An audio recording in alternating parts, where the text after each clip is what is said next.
Overcoming negative inertia. Man's greatest passion isn't sex, money, or power. It is laziness. And that was Carl Jung. I'm quoting from memory, though. I couldn't find the exact quote. You don't have to be a workaholic or grimly committed to constant doing, but you do want to avoid lethargic passivity.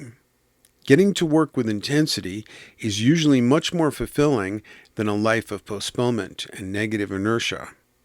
Psychologically, there's a conservative tendency to maintain the status quo, to become more habitual, mechanical, and resistant to change. Research shows that it is a fundamental mistake to wait to be motivated before taking action. It is much better just to act, and then motivation will be aroused by that. At my present age, awakening in the morning is often a difficult time with joint pain and downbeat feelings. But for me, physical discomforts and moods are background noise. I have a whole series of defined steps, stretches and whole body vibration machine, etc. These, set of things I go through, like making the morning caffeine and stuff like that. Step by step, I do this when I wake up in the morning. And so even though it's often a difficult time, I'm focused on just following the steps and not letting the moods or whatever throw me off. And so the whole goal of all these morning steps are to get myself in front of the keyboard, or in this case, the microphone, for a writing session or a recording session.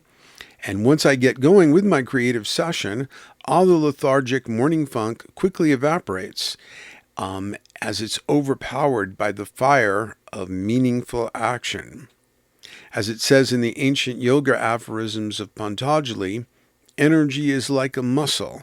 It grows stronger through being used. Movement is life.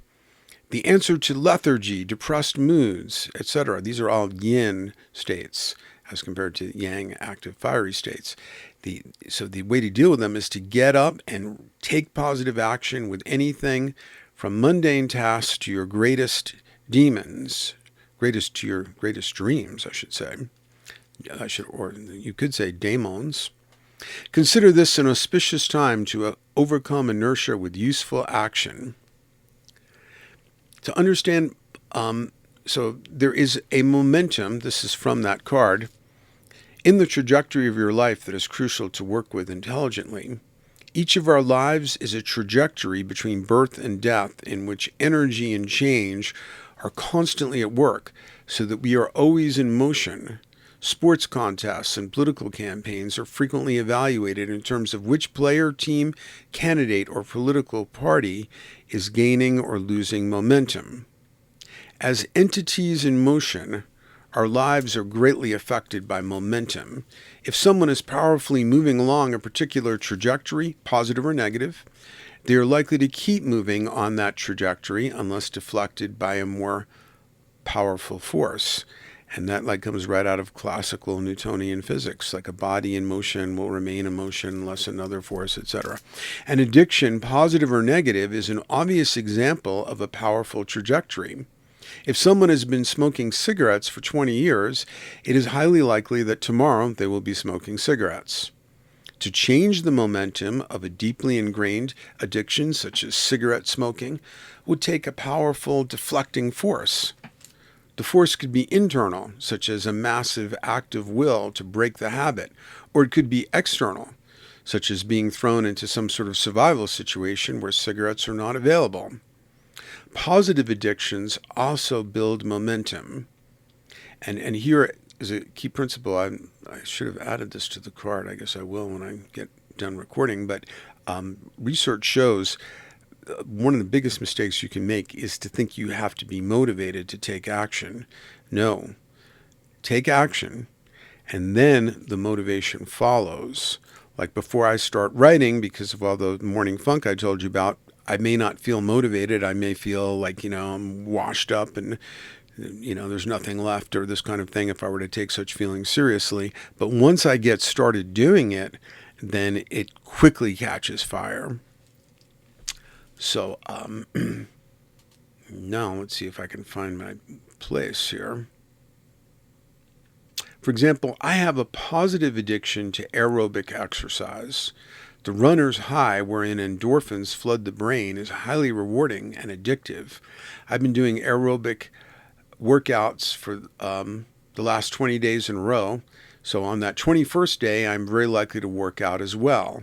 When I've been working out regularly, I feel an antsy, impatient feeling in my body after I've been awake for 2 or 3 hours. I want to exercise. It feels great doing it. I know it's good for me to do it, and so I will do it. My positive addiction has built momentum and is likely to continue. So when it comes to cardio exercise, which I'm a big believer in, that's been an addiction for something like half a century now. I guess it began with running and distance running and marathon running, and I would used to run 12 miles a day and so forth. That doesn't work so well at my present age, so I have a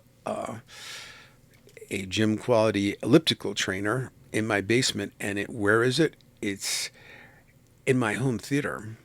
So so almost all the time I'm watching videos, which I really want to watch because this is the age of the great TV series and our great movies and documentaries online.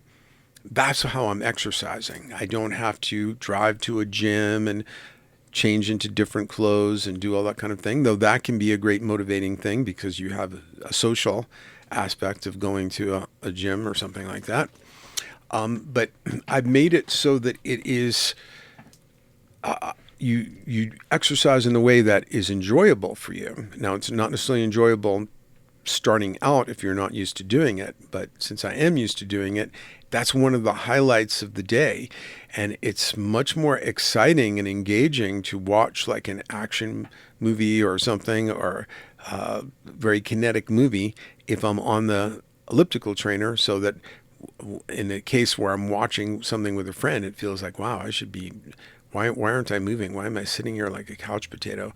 I would have a more engaging experience if I were breathing hard and pushing myself and so forth. So that's a very positive addiction. I also have a positive addiction to healthy eating at this point.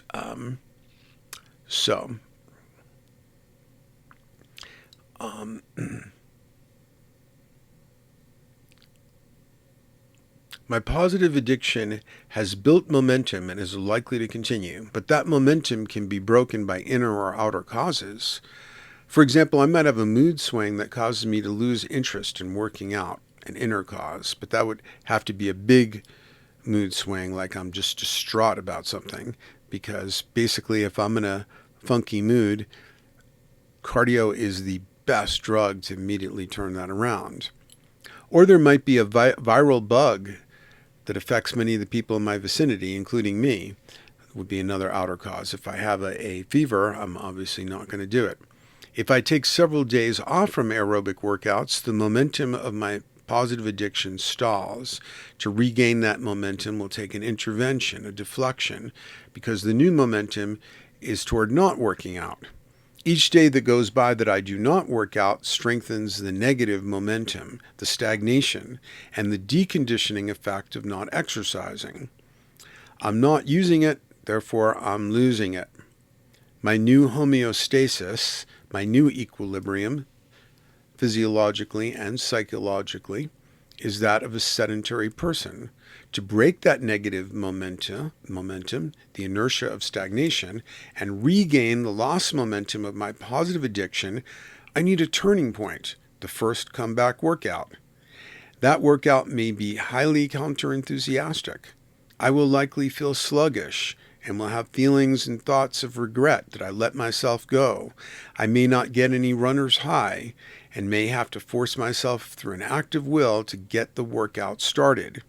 If I do, and then that's most of the work, is just getting going on it. Once I'm doing it, I get into it. Even if I have taken time off, which is almost always because of travel, I still quickly get back into it. If I do and follow up the next day and the next, I feel myself regaining momentum, and this process will likely keep snowballing as I keep growing the positive momentum. The process of losing and gaining momentum is constantly at work in our lives. For example, we've all had the experience of working enthusiastically on a project and suddenly becoming sidetracked. We lose forward momentum on that project and have trouble getting back into the zone with it. That's why uninterrupted blocks of time are like the greatest thing creatively and for other types of work. Then we procrastinate, and the whole thing stagnates or dies of stalled inertia. However, when we get on a roll with a project, the more time and energy we put in, the more determined and enthusiastic we become, and the endeavor seems to build on itself. So this is why it's good to bulk similar tasks together. Like the hardest thing for me to get working on is like any kind of paperwork thing, like taxes and like opening bills and checking on credit card statement and stuff like that. But once I get going on it, it builds momentum, and then and since most of the work was getting myself to actually sit down and do that mundane stuff where I can't think about anything else, I can't like be listening to an audiobook. It's the most dreary task there is for me. But once I get into it, I do get going on it, and then I should try and knock out as many paperwork tasks as I can in the same session, because I've taken the time to get on going with that kind of work. So when we get on a roll with a project, the more in time and energy we put in, the more determined and enthusiastic we become, and the endeavor seems to build on itself. Our living space gets messy to the point where it'll take many hours or days of hard work to get it cleaned up. It's hard to find enthusiasm or will for that gigantic effort, so we keep letting it slide, and entropy, negative inertia increases. We meet someone with whom there's a lot of mutual interest. More and more contacts occur where both parties experience positive communication and rewarding feelings. The relationship gathers positive momentum. But then if you neglect a relationship, it kind of loses momentum, and getting things going again can be a lot of work. In the Yoga Aphorisms of Patanjali, written about 2,200 years ago, it is said that energy is like a muscle. It grows stronger through being used. When we put time, energy, and will into something, its momentum grows stronger. Conversely, when we neglect an aspect of our lives, we experience loss of momentum with that aspect. This card challenges you to consider your life as a trajectory and see where your momentum is in various spheres of life: creative projects, practical endeavors, career, relationships, physical health, finances, and so forth. If you have gained momentum on an anti-life trajectory, try to create a turning point, an act of will where you take the first step in a different direction. If you have just gotten sidetracked from something positive, turn back as soon as possible and regain the lost momentum. If you are building up steam and gaining momentum on a positive track, keep going. Watch out for distractions and sidetracks that could steal energy from your forward momentum. Consider this an auspicious time to work intelligently with momentum. And that is the way to overcome negative inertia. Take action and get used to the idea that you're always taking, unless you need unstructured being time, which can be a need, where you're just lying on the beach or contemplating life and looking at a sunset or whatever. But otherwise, I basically have a positive addiction to taking positive construction action all the time. And so no matter what kind of funk or bad mood or whatever I'm feeling, I'm so predisposed toward taking action anyway that's like a fantastic drug that's always there. Unless I have like a fever or I'm ill or like my body is really out of whack, I'm just going to keep working on my life mission. No matter what, and that momentum takes away all the dull moments that the moments that make up a dull day, like the Pink Floyd album says. Or I used to work with troubled kids, and they'd be bored and lethargic and like couldn't get going, stay in bed. Now we have like a phrase, bed rotting, and it's supposed to be a positive thing for some reason. But I find that that active stance toward life, and where you're just used to doing it, even if you don't feel in the perfect state of energy. I think like maybe it's the Swedes, perhaps, or some Scandinavians, have a saying, you can go a long way after being tired. Definitely something I kept in mind as a wilderness guide.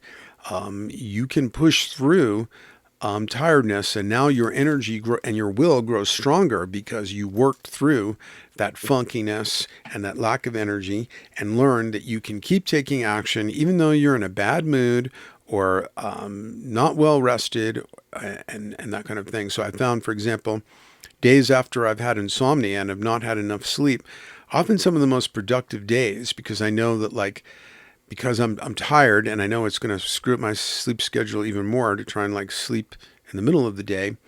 Um, I just keep going, and I may not feel at my best, but I often get a lot done during those days because I know that if I stop doing things, my energy will just fall apart, and I'll just be like giving into some kind of arousal addiction, like browsing stuff on the web and stuff where it's not really going anywhere or it doesn't really need to be done. So keep up that positive momentum between birth and death.